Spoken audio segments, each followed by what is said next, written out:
persiapan yang kita lakukan dalam rangkaian bukan hanya sekedar fisik, tapi persiapan keilmuan berbekal dengan ketakwaan kepada Allah Subhanahu wa taala.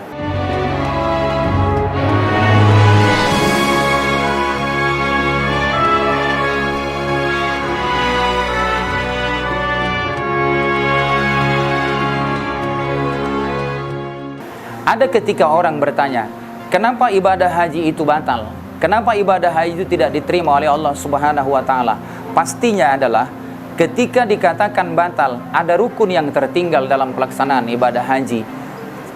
Akan tetapi kalau rukun itu terlaksana, tidak ada batal dalam pelaksanaan ibadah haji. Nah, oleh karena itu, apapun yang kita kerjakan dalam rangkaian ini, bimbingan yang sudah disampaikan, ilmu yang sudah dimiliki, untuk itu dapat kita lakukan secara sempurna. Diawali dengan ketika kita melaksanakan ibadah itu dengan ihram, kita melaksanakan niat.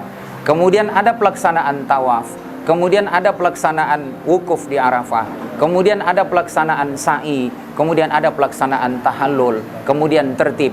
Ini kaitan dengan rukun yang kita kerjakan dalam pelaksanaan ibadah haji. Maka jaga ini baik-baik.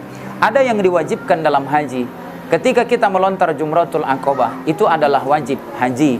Kemudian ketika kita melaksanakan tawaf wada di antaranya, itu wajib haji. Dan kemudian kita mabit di Mas'aril Haram, itu wajib haji. Dan mabit kita di Mina, itu adalah wajib haji. Secara urutannya adalah ketika kita mabit di Musdalifah, kemudian mabit di Mina, melontar jumrah,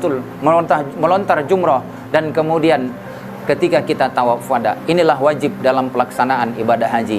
Nah, hadirin pemirsa yang dimuliakan oleh Allah Subhanahu wa taala, ketika kita menjaga ini baik-baik dan tertata dengan sempurna, insya Allah tidak akan batal haji itu.